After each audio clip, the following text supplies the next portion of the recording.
San Francisco 49ers coming off a huge win Sunday Night Football. They are heading to Mexico City next to try to keep the winning streak alive. The return of Elijah Mitchell. Is he the new lead back, even over Christian McCaffrey? Let's talk running backs. Let's talk usage. And is Trent Williams tipping plays to opposing defenses, and why? And why is it still happening? If we know about it, you know the team knows about it. All that and more coming up on today's Locked On 49ers. You are Locked On 49ers, your daily San Francisco 49ers podcast, part of the Locked On Podcast Network, your team every day.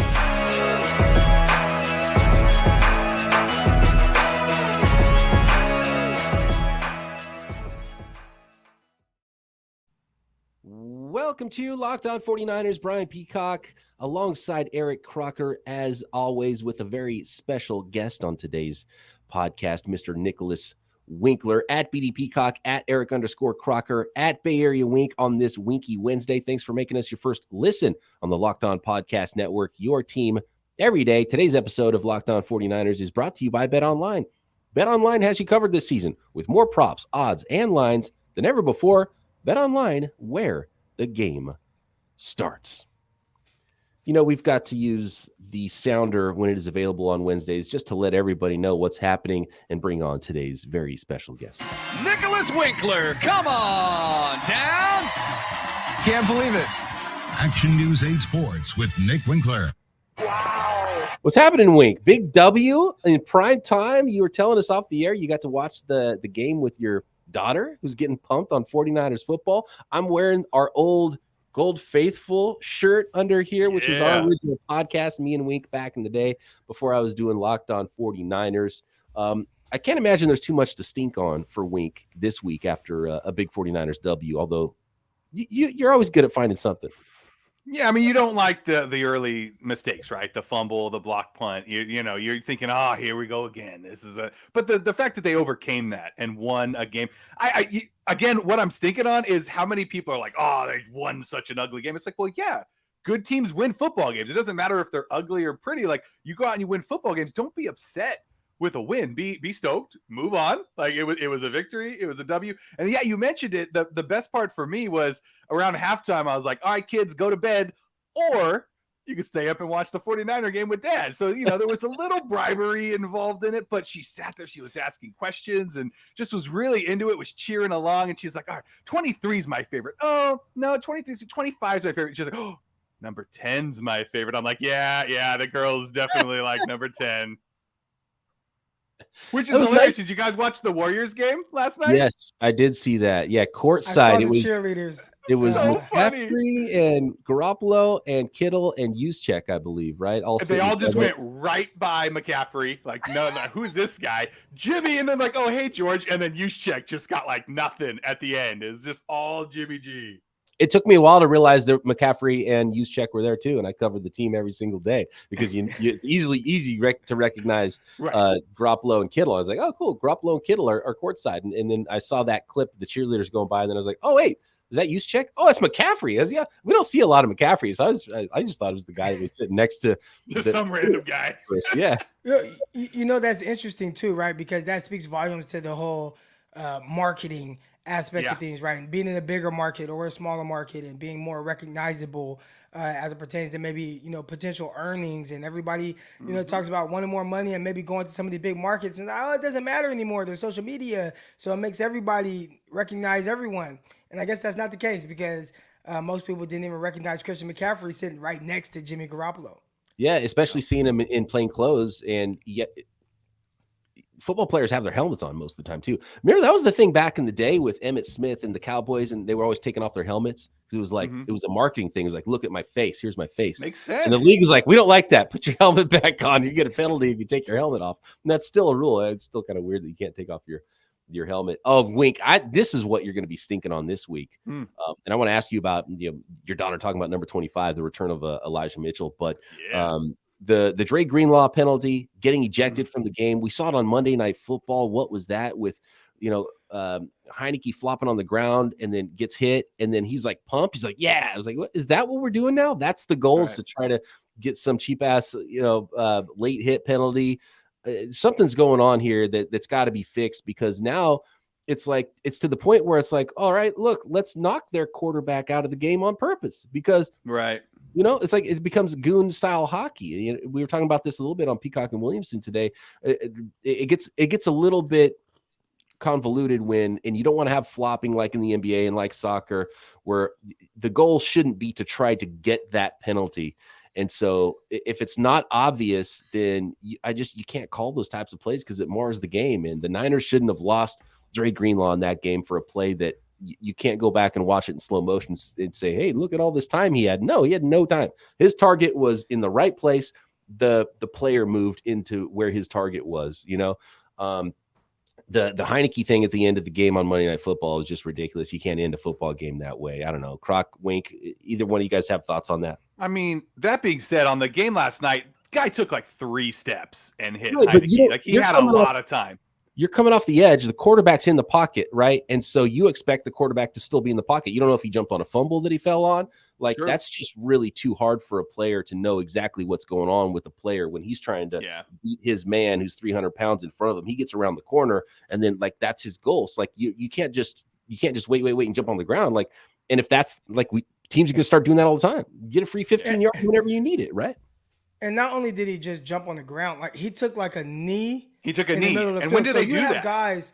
You have guys in the middle of the play that are committed to pursuing you, right? So they're running at you, they're hauling butt all at you. Then all of a sudden, you see him just drop to the ground and take a knee, and it's like you're committed to already going to hit him. And they tried to kind of ease up, but it was kind of like, oh, wait. And then kind of the chest hit the guy, and then he exaggerated it. Oh, for sure. How he kind of flopped on the ground. It's not like he crushed him either. Yeah, so it looks like, oh man, they had so much time to stop, but they're in high pursuit of this guy. Oh yeah. And you typically don't see a guy like you've seen, let's say Peyton Manning in the pocket, right? Peyton Manning has been in the pocket, and oh man, it's crumbling around me, and he just dropped to the ground. But he kind of dropped to the ground in a fetal position, to where even if you lay on top of him, you just kind of lay on top of him. Yeah, to protect the ball. What Heineke did was he's running, and they're in pursuit because he rolled out, like he sprinted out. Yeah. He's running, and then he just drops to the ground and takes a knee.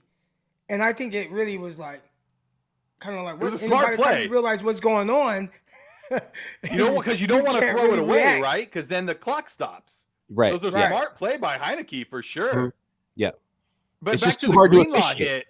Well, same with the Greenlaw hit, right? I mean, Greenlaw's coming in to hit a guy low, and then the guy gets hit and goes down, and then they hit helmets. It's like, how could they say that he was deliberate? The worst part, too, is that they reviewed it, and they looked at it over and over and over, and then still came back with that result. Like that, to me was baffling. And that's sort of the problem is they look at it in slow motion. They're like, look at all this time. It's like, well, that's not how time works. Time works in real speed. So if you're going to go look at it in real speed and tell me what exactly happened there.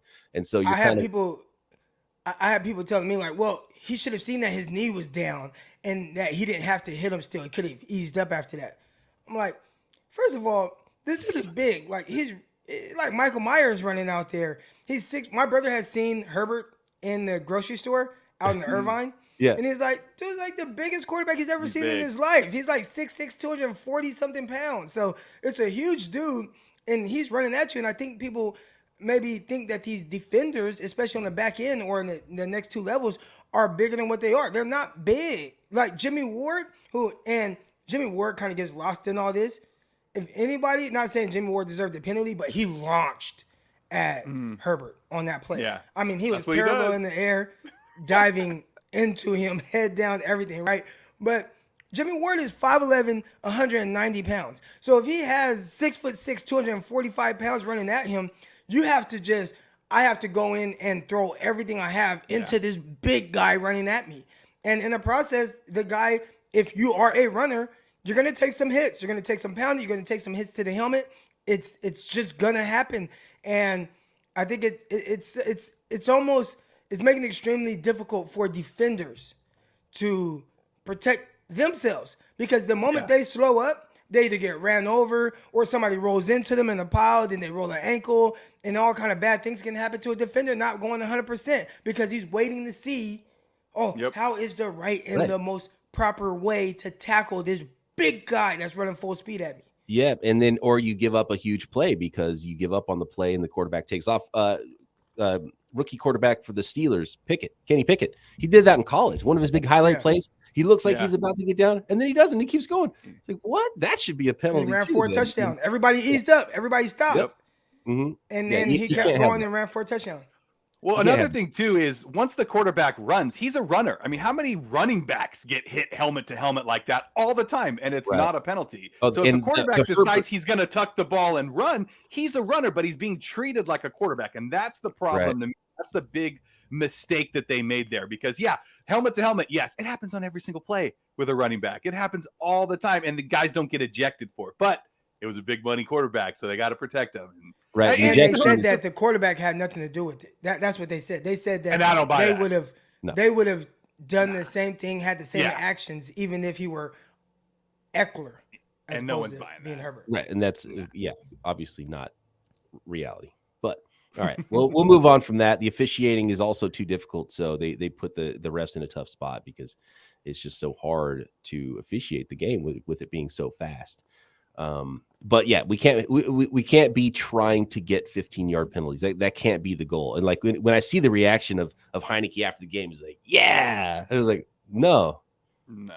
Like I went from being a fan of Heineke to a hater of Heineke after that play. Cause it's like, no, dude, that's not the goal. You're lame. I don't like any part of that. But anyway, Commanders beat the Eagles. Eagles now 8-1. Let's move on with the San Francisco 49ers at 5-4. They're going to be playing in Mexico City. Let's talk Elijah Mitchell's return, what it means for Christian McCaffrey, and what's going on with Trent Williams tipping plays to opposing defenses next.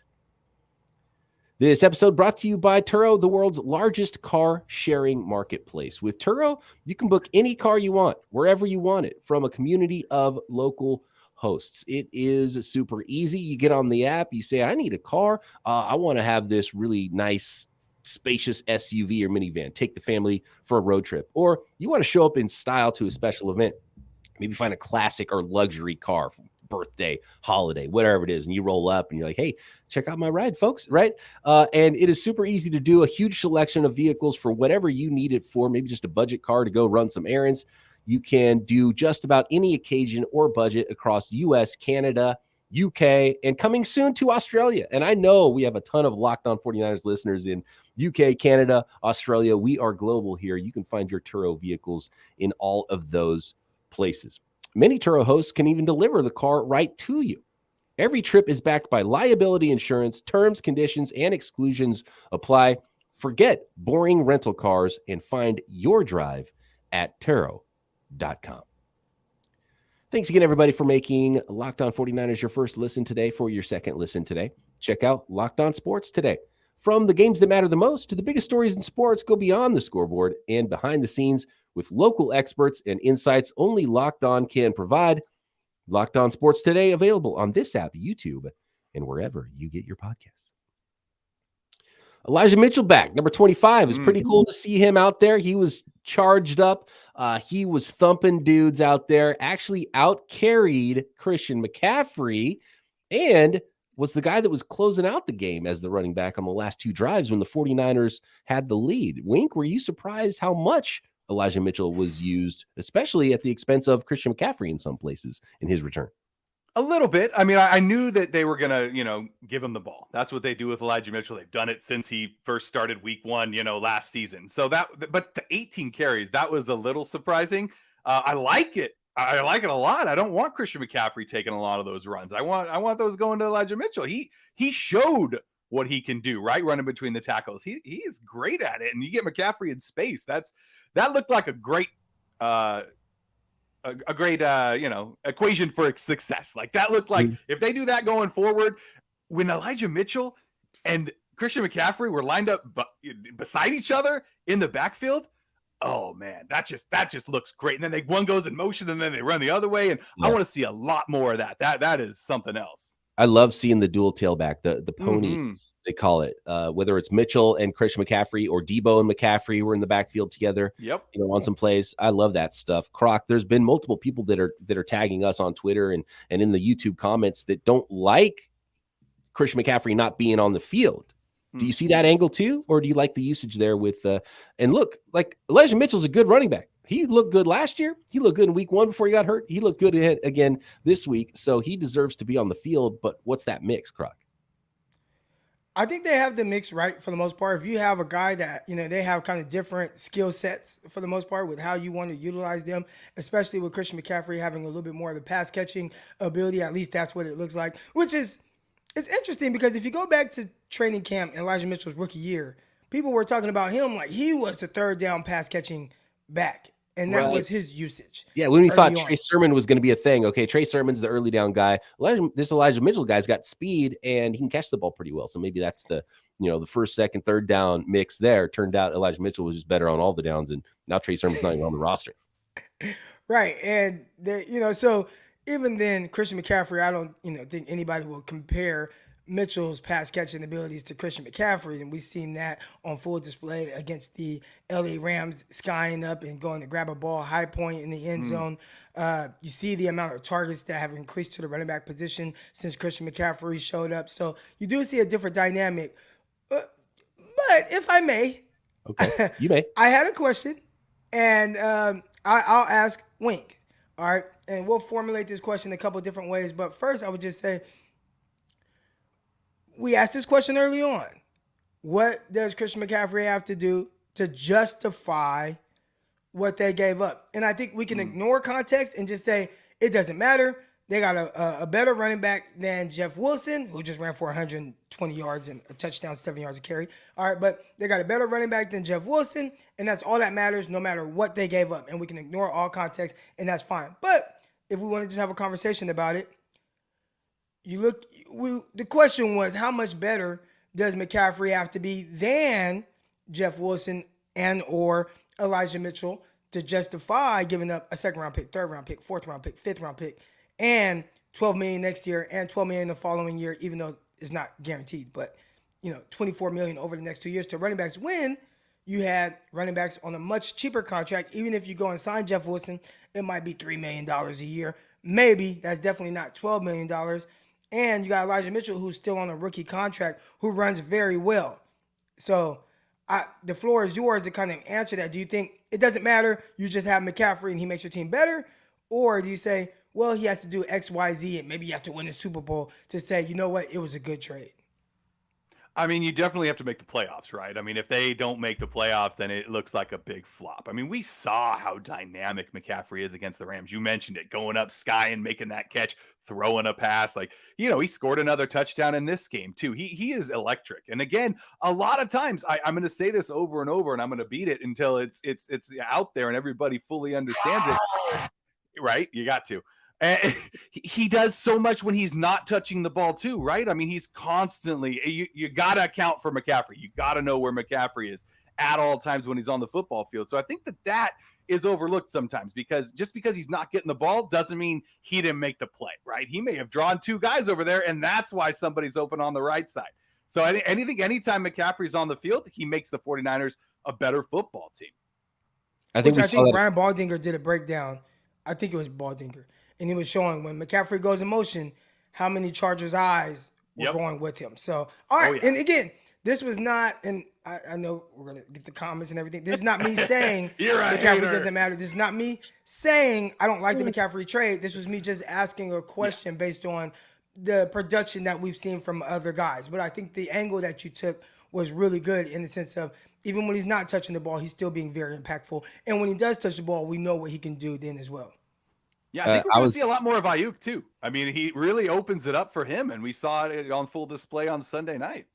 Yeah, clearly the defenses are keying, and we've seen it with Debo too, and keying on Christian McCaffrey, and we saw it a couple times where it gave another player space, and I think we're seeing a lot with Ayuk being singled up because you can't give extra attention to Ayuk with the attention you have to give to McCaffrey and Debo and George. You got to Kittle prioritize it, right? Right. Yeah, you got to take away McCaffrey, then you got to take away Debo, then you got to take away Kittle. It's like, okay, well, Elijah Mitchell's going to run really well, and now Ayuk's going to be open, and Jawan Jennings again doing his thing, getting the ball, converting those third downs. Like he's making everybody else better. I was dying over here watching and listening to Croc tiptoe around that question to phrase it in a certain way, not to get everybody mad. And I'm glad Croc asked it and not me.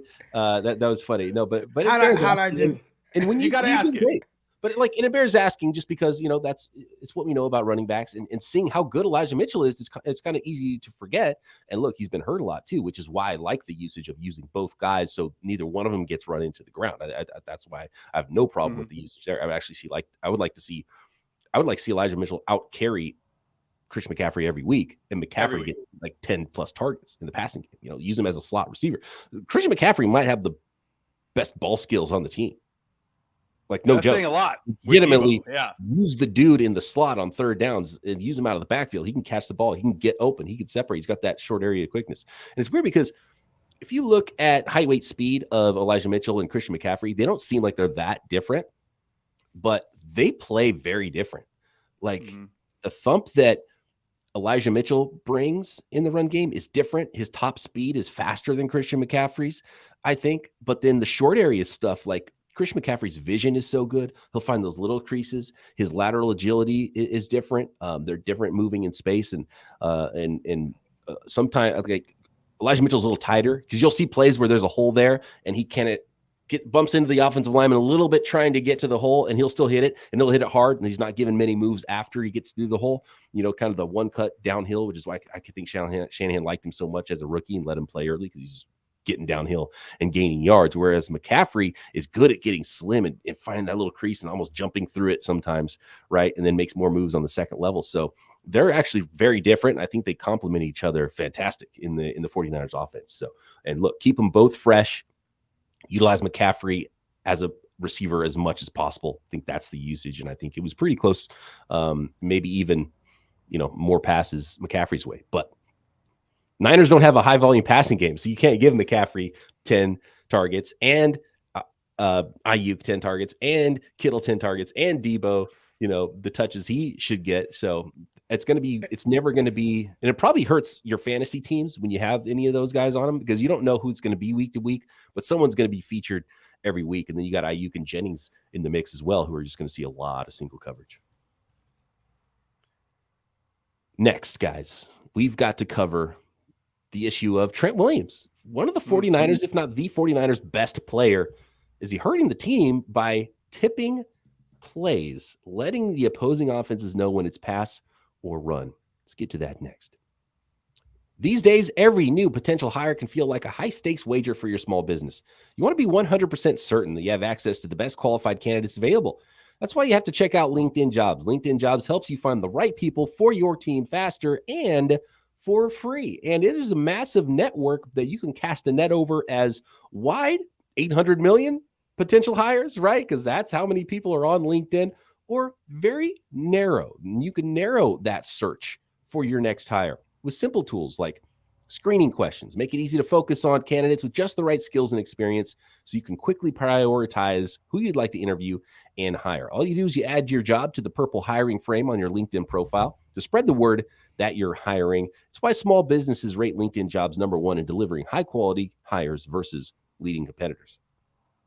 LinkedIn Jobs helps you find the qualified candidates you want to talk to faster. Post your job for free at linkedin.com/lockedonnfl. That's linkedin.com/lockedonnfl to post your job for free. Terms and conditions apply. BetOnline.net, your #1 source for sports betting information, stats, news, and analysis this season. Guys, if I had to ask you who you think is the #4 most likely team to win the Super Bowl according to BetOnline odds after the Bills, Chiefs, and Eagles, who would you guess? 49ers. That is correct. 49ers, even ahead of the Vikings, ahead of the Dallas Cowboys, ahead of the Baltimore Ravens, are those San Francisco 49ers. You can find those Super Bowl odds, tons of other odds and props and weekly lines, trends for every professional sport and amateur league out there too, not just NFL. There is basketball, soccer, esports. You got it covered at betonline.net. And if you love sports podcasts, you can find those too at BetOnline. Always the fastest and easiest way to get your betting fix. Get informed before you make your bets as well at BetOnline. Head over to the website today. Use your mobile device to learn more about all the trends in action at BetOnline, where the game starts. All right. So we've got to cover this. We've been asked multiple times. I keep getting tagged on Twitter, and this is not even a new development. Trent Williams, just the way he lines up, he's got to tell if he's going to a pass set or a run set. And look, for Trent Williams, I could see why it's not a big deal to him, because he's still going to win most of his matchups anyway. He could tell you what the play is going to be, and he's going to beat the guy in front of him most times. But it might be hurting the rest of the 49ers offense, maybe the rest of his line mates. If the defense can key on Trent Williams and know whether it's going to be run or pass before the play starts, right? That's a pretty big tell. And it's come up a lot recently this week. And I do want to shout out one of our listeners that tagged us in it, and he showed us a little, exactly what it looks like with a still image here. And I've seen a couple videos and multiple people talking about it, especially this week after the Chargers game. Wyatt says, Chargers took huge advantage of Trent tipping plays. Bears report they used it heavily too. How much is the offense held back by the defense knowing 100% if every play is pass or run? And then he showed this still shot. And yeah, I remember all the way back to week 1 Chicago Bears. This is not a new development. And this is a rookie defensive end. And he kind of let everybody know. And he probably wasn't supposed to be talking about this. And I don't know if it's something that he noticed himself, but Bears 5th round rookie pass rusher, Dominique Robinson. He had 1.5 sacks against the 49ers. And I think one of those sacks, he beat Trent Williams. And he's got 0 sacks on the season since then. He had 1.5 sacks against the 49ers in week 1. And he talked about it after the game. He said, yeah, I think he was asked specifically, he's like, hey, good job, rookie. He was a former wide receiver in college too. Great job. 5th round by the Bears, by the way, with Braxton Jones and Dominique Robinson finding a couple of big time athletes in the 5th round late in the draft there. But like, hey, beat Trent Williams, pretty cool. He's like, yeah, I knew it was coming. I don't know if he's even supposed to say it, but like, this is not a new development. Like, how can the 49ers have not fixed this by now? They knew about it in week 1. Well, I think that's my question, right? And if they felt like it was that big of an issue, teams scout opposing teams just as much as they scout themselves, if not more. So Everyone knows Trent Williams is doing it. So either they just don't care, or he's played so well around it, it hasn't mattered. But Trent Williams, someone who has played for a long time. Now, if Trent was a rookie and tipping off plays, and you had to tell, hey, Trent, you're tipping off plays, do this instead or whatever, then I can understand. But for him to be in the NFL as long as he has, and him do whatever it is that he's doing, it must not be as big of an issue as people want to make it. Again, I don't know. Now, I think if I'm a cornerback and I know it's a run play or it's a pass play, I think that definitely gives me an advantage in the sense of how I play it, especially if I'm a safety. Think about being a safety, and you see it, and it's like, okay, this is 100% accurate. I can crowd the box because you're not going to throw it, and I can almost abandon my responsibility. Now, that's still dangerous because the one time you think they're going to do it, they can counter and do something different. But dude has gotten away with it this long, and I wouldn't even say gotten away with it. I mean, he's played at a very high level throughout his career. I bet this is not the first time that somebody has noticed it, and it feels like it hasn't mattered. Like for you, right, when you just talked about it, you talked about the rookie, and it mattered most because, well, he got a sack and a half. But that hasn't been something that's been consistent with Trent Williams throughout his career. Right. And maybe it's something that he fixes and then he falls back into old habits or something. He's like, oh, I'm good this second game, but in the third game, I'm back doing it. And you mentioned that it might be hurting everybody around him. I was pleasantly surprised by seeing those PFF grades on Sunday night, and they showed Aaron Banks right next to him, and he was like ranked 7th out of all guards in the NFL. It's like, hey, all right. Maybe they found a piece of gold there. I like that. Yeah. He's been one of the great surprises for the 49ers this season. It's been pretty amazing. We had 0 sacks. Yeah, 0 sacks. He's getting in the way, man. Like you're not seeing his number get called. He's not getting penalized a lot or anything like that. So yeah, good on Banks, and it's surprising based on what we saw in the past. So that's what's so great about it. And guys get better, right? Guys develop. I was the saddest person when Laken Tomlinson left. So I love those left guards, man. Keep them coming. Left guards for life, man. So it's hard to know exactly how big of a deal it is, but clearly the 49ers don't want to do that. They don't want teams knowing. And Trent, I'm sure, He's gotten beat a couple times this year. He doesn't want guys to have an advantage on him. But really, I think it's probably a total offense thing that would hurt more than anything. But now you could use it to your advantage. A key third down, show them that little pass set leg, and then run the ball, go downhill on them. And maybe you can use it as a change up to your advantage. But we see it all the time at baseball. Pitchers, the guys will find something on a pitcher. And all of a sudden it's like, why is this dude just getting yacked on right now? People just peeing off, right? Because they know when a fastball's coming. So they can just sit and wait. Or he will be asked about it. I'm sure. It's getting too much pub now that if you don't fix it, then it's like, what are you doing? Yeah. You got to fix it. They should use it. Like you said, use it to their advantage. And the first person I saw post about it was my guy, Jesse Naylor. So I want to shout out Jesse because I've seen other people kind of, follow up on Jesse's tweet and kind of make it their own thought. But Jesse was the first person that I saw post about it. I'm surprised, and maybe the 49ers just the message didn't get there to them. If it's something they didn't know about after week 1, when there's a rookie out there that beats you, it's like, yeah, you're showing me what's going on. I can't believe it didn't get fixed right there. And maybe it did, and we haven't seen it since. I mean, maybe it finally crept back out. Right. It's just like old habits, and it's popped back up recently. Maybe that's it, because I haven't really been looking for it. But, the more it's out there, the more people are going to be looking for it. So, yeah, come on, clean it up, 49ers. Clean it up. There's some details, right? Isn't there some details that feels like the 49ers are just missing a little bit here and keeping them from being that team that I think we all expect them to be? I think that's a surprising thing. When you talk about details, the guy that has played at an all-pro level for, the majority of his career, when you talk about details, I don't think there's anything that you could tell him about offensive line play that he doesn't know. So that's the part that's the part right there where I'm thinking, is this an overreaction just because of who it is that's doing it? You guys that play a long time, like if you just talk to Richard Sherman about the cornerback position and everything that goes into it, right? He'd tell you every detail from press to off coverage and reading different zones and keys. And if he's giving something away, right? I can watch. Now, here we go. It might not be a big of a deal.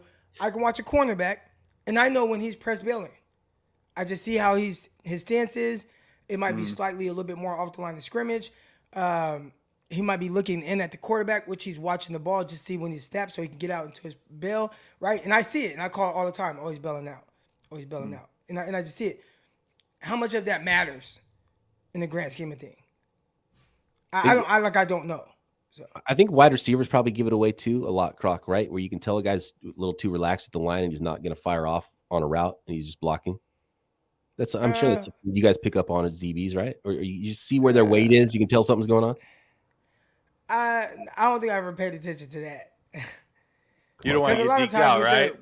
We're reading a lot of like just alignment more than anything. So down and distance, alignment, those things matter more than if a receiver is a little bit more relaxed or not. Like that's not something I would pay attention to. And maybe that's what it is with Trent Williams too. It could be a down and distance thing. If it's 2nd and 10 and you just ran the ball, well, this is most likely an obvious passing situation. Right. It's better for you to get out and get into your pass set rather than worry about if they know you're passing, because they kind of already know you're passing anyway. Right. Now, if it's 2nd and 10 and you just threw the ball, then Rex Ryan used to call that the get back on track down, where you would run it. So most people know that. So I don't know. I'd have to ask an offensive line guy, how big of an issue is that?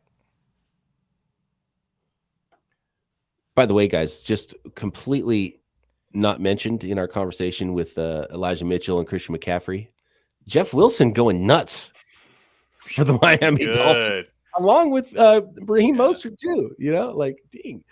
Here's the scouting report from Alec Ingold of the Dolphins. He said Jeff Wilson was a godsend, and he's now 6th among all running backs, by the way, in yards per carry this season in the NFL. Wow.